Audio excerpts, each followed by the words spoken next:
देश के सबसे बड़े संस्थान आईआईएम और वहां की स्टाफ छात्रों ने मिलकर एक पीएम मोदी को चिट्ठी लिखी है और उनकी चुप्पी पर हरिद्वार में हुए धर्म संसद को लेकर सवाल उठाया है और कहा है कि आपकी चुप्पी ऐसे लोगों को संरक्षण देती है। और साथ ही साथ इनके ही कैबिनेट के केंद्रीय मंत्री नितिन गडकरी ने सवाल खड़ा कर दिया है अपनी सरकार पर और अपनी सरकारों को सवालों के घेरे में ले लिया है, ये कहकर कि धर्म संसद जो हुई वो एक दुखद घटना है। पूरी खबर हम आपको बताएंगे, लेकिन उससे पहले करना क्या है वो जान लीजिए। सच्ची और अच्छी पत्रकारिता के लिए हमारे चैनल को सब्सक्राइब कीजिए, नोटिफिकेशन बेल ऑन कीजिए, क्योंकि आपका सपोर्ट ही हमारी ताकत है। दोस्तों नमस्कार, अस्सलाम वालेकुम, मेरा नाम है नदीम खान और आप देखना शुरू कर चुके हैं देसी बातें सिर्फ इंडियन पत्रिका पर। इस वक्त की सबसे बड़ी खबर यही है कि भारतीय प्रबंधन संस्थान यानी कि आईआईएम के छात्रों और वहां की फैकल्टी मेंबर्स ने एक खुला खत लिखते हुए प्रधानमंत्री नरेंद्र मोदी को देश में हेट स्पीच और जाति आधारित हिंसा के खिलाफ न बोलने पर जो है कहा है कि आपकी चुप्पी संरक्षण देती है ऐसे लोगों को, और कहा है और अपील की है। और साथ ही ये भी कहा है कि इस पत्र में आईआईएम अहमदाबाद और आईआईएम बेंगलुरु के छात्रों और फैकल्टी मेंबर्स के हस्ताक्षर भी हैं। खत में कहा गया है कि इन मुद्दों पर प्रधानमंत्री की चुप्पी नफरत भरी आवाजों को बढ़ावा दे रही है। ये बहुत बड़ी बात है। सोचिए, देश का सबसे बड़ा संस्थान आईआईएम, जहां से लाखों इंजीनियर निकलते हैं, न जाने वहां से पढ़कर कितने ही लोग कहां कहां पर देश की सेवा कर रहे हैं और विदेशों में भी नाम पैदा कर रहे हैं। अब उनका भी मानना है कि ये जो देश में बढ़ती नफरती ताकतें हैं जो एक समुदाय के खिलाफ जहर उगलती हैं, उनको लेकर अब चिट्ठी लिखकर सवाल खड़ा कर दिया है प्रधानमंत्री की चुप्पी पर। जो जायज सवाल है, जो हम आप लगातार पूछ रहे हैं सरकार से, जो लगातार सवाल उठाए जा रहे हैं कि आखिर प्रधानमंत्री चुप क्यों हैं, ऐसे लोगों के खिलाफ कोई कार्रवाई क्यों नहीं कराते हैं। हम आपको बताते हैं खत में कहा क्या गया है। खत में कहा गया है कि हेट स्पीच और धर्म जाति पहचान के आधार पर समुदाय के खिलाफ हिंसा का आह्वान अस्वीकार है। यानी कि आईआईएम ने कह दिया है, उस संस्थान ने, वहां के स्टाफ मेंबर्स ने साफ साफ कह दिया है कि हम इस चीज को अस्वीकार करते हैं कि धर्म संसद के नाम पर एक समुदाय को काट देने की बात होती है, वहां पर गांधी जी के खिलाफ जहर उगला जाता है। यानी कि सोचिए आप, ये है संस्थान, ये होना भी चाहिए, क्योंकि संस्थान में हिंदू मुस्लिम सिख ईसाई सब पढ़ते हैं। वहां से पढ़कर कोई इंजीनियर बनता है, जिसके बाद आगे जाकर वो देश का नाम रोशन करता है। उस संस्थान ने सवाल खड़ा कर दिया है। आगे कहा गया है कि भले ही भारतीय संविधान सम्मान के साथ हर धर्म को पालन करने का अधिकार देता है, लेकिन देश में भय की भावना है। उसमें लिखा है कि हमारे देश में भय की भावना अब उत्पन्न हो चुकी है। हाल ही के दिन में चर्चों सहित पूजा संस्थानों में तोड़फोड़ की जा रही है। जैसे कई मस्जिदों में भगवा झंडे फहरा दिए गए थे और कई चर्चों में तोड़फोड़ की गई थी, और हमारे मुस्लिम भाइयों और बहनों के खिलाफ हथियार उठाने का आह्वान किया गया था। ये साफ साफ उस खत में लिखा हुआ है। मगर देश के प्रधानमंत्री, प्रधान सेवक कि जिनकी जान खतरे में है, सिर्फ किसानों ने उनका रास्ता रोक लिया, वो ऐसी नफरती ताकतों के खिलाफ क्या बोलेंगे जब उनको खुद देश के अंदर खतरा लग रहा है। सोचिए, आईआईएम जैसा एक बड़ा संस्थान, वो भी अहमदाबाद में, वो भी दूसरी जगहों पर जहां पर यहाँ के बच्चे पढ़कर देश का नाम रोशन करते हैं, वहां से अब आवाज उठना शुरू हो चुकी है। वहां से आवाजें बुलंद हो रही हैं इस धर्म संसद के खिलाफ। हम सबको मिलकर इसके खिलाफ आवाज उठानी है, जैसे कि हम लोग अभी तक करते आए हैं। तभी ये देश से नफरती ताकतें खत्म होंगी। अब हम आपको नितिन गडकरी के बारे में बताने जा रहे हैं, जिसमें उन्होंने कहा है कि वो भी इन सब चीज़ों पर ध्यान नहीं देते, इन सब चीज़ों को किनारे करते हैं। केंद्रीय मंत्री और भारतीय जनता पार्टी के दिग्गज नेता नितिन गडकरी ने इस मामले में अपनी प्रतिक्रिया देते हुए नितिन गडकरी ने कहा है, और इसमें विवेकानंद का जो जिक्र भी किया है, स्वामी विवेकानंद का, कि कहा है कि मेरे विचार में स्वामी विवेकानंद शिकागो में हुए धर्म सम्मेलन में ये सब बातें कही हैं कि हमारा धर्म सहिष्णुता, सादगी और समावेश पर आधारित है। हमारे राजाओं ने ना कभी किसी के दूसरे धर्म के धार्मिक स्थल को नहीं तोड़ा। हम साम्राज्यवादी नहीं हैं, हम सभी का भला चाहने वाले लोग हैं। संसार और हर जीवित प्राणी का यही विश्वास होना चाहिए। यही हमारी विरासत है और यही हमारा नजरिया है। तो जो कोई भी इसके खिलाफ जाता है वो हमारा नजरिया नहीं है। यानी कि साफ साफ कह दिया है कि जो भी स्वामी विवेकानंद ने कहा है उसके खिलाफ अगर कोई भी जाता है तो वो हमारा नजरिया नहीं है।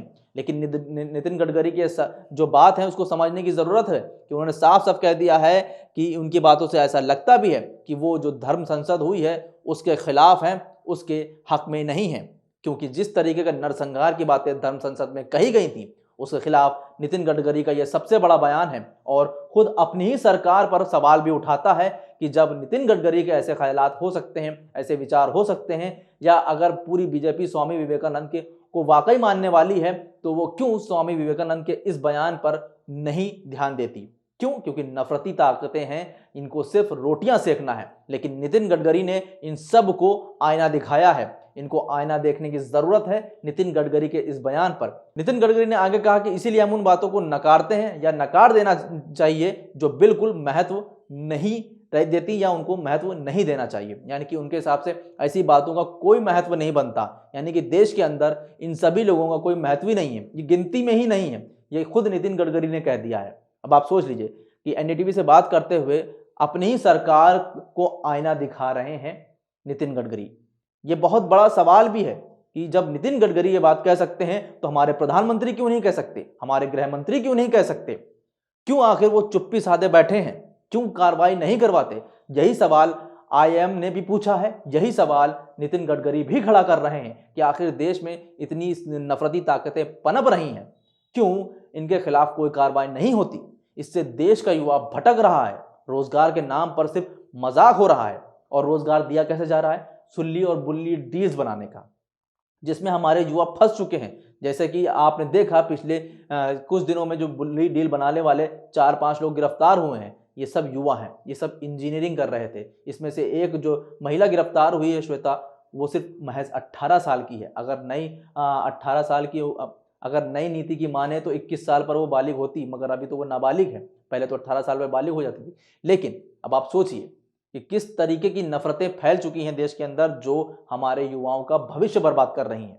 और सबसे बड़ी बात मैं आपको बता दूं कि नीरज बिश्नोई जो इसका मुख्य साजिशकर्ता बताया जा रहा है, उसके फादर ने क्या कहा है, उसके पिता का क्या कहना है? उसके पिता ने साफ साफ कहा है इसका जिम्मेदार गोदी मीडिया है।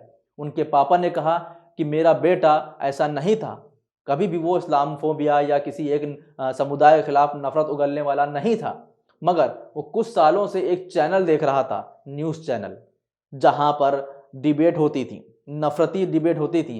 हाँ, उन्होंने उस चैनल का नाम तो नहीं बताया है, मगर उनका यह कहना है कि पिछले 1 साल से वो उस न्यूज़ चैनल को देख रहा था, उसको फॉलो कर रहा था। लेकिन पिछले 1 साल से जो हुआ वो वाकई शर्मनाक है। 1 साल तक उसके दिलो दिमाग में इतना जहर भर दिया इन नफरती डिबेट ने कि वाकई में देखिए नीरज बिश्नोई का क्या से क्या हाल हो गया। सोचिए, उसके फादर का कहना था कि हमारे पैरों तले जमीन खिसक गई थी जब पुलिस उसको पकड़कर ले जा रही थी, हम कहीं मुंह दिखाने के लायक नहीं रहे थे।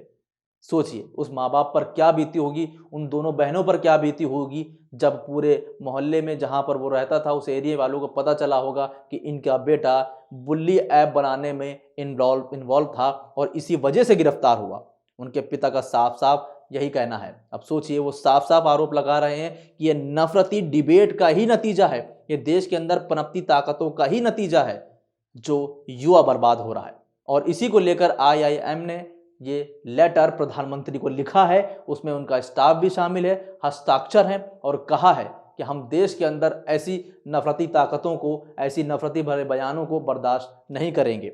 जो भी हमारे मुस्लिम भाइयों या ईसाई भाइयों या बाकियों के खिलाफ अगर इस तरह की गंद उगलेगा। और इसी को लेकर नितिन गडकरी ने भी सवाल खड़ा कर दिया है अपनी ही सरकार पर और हवाला दिया है स्वामी विवेकानंद का, क्योंकि स्वामी विवेकानंद ऐसी शख्सियत थे, मैं आपको बता दूं कि उनका मानना था कि देश के अंदर धर्म की राजनीति नहीं होनी चाहिए, देश के अंदर हर धर्म का जो है एक हिस्सा है और वो उसको मिलना चाहिए, हर किसी का हक है, हर किसी का हक है इस देश के ऊपर, किसी एक समुदाय का ये देश नहीं है।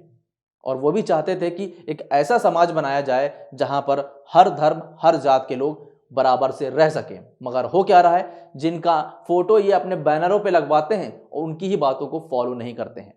बात करते हैं ये महात्मा गांधी को सम्मान देने की, लेकिन है ये गोडसे की पुजारी। ये साफ पता चलता है कि इनके मुंह पर कुछ है, बगल में कुछ है। फिलहाल आपका क्या कहना है इस पूरी खबर पर, हमें कमेंट करके जरूर बताइए। और आपको भी लगता है कि देश में जितनी नफरती ताकतें फैल रही हैं उसमें इसी तरह की आवाज़ उठाने की ज़रूरत है, तो उठाइए आवाज़, हमारा साथ दीजिए, हमें सपोर्ट कीजिए।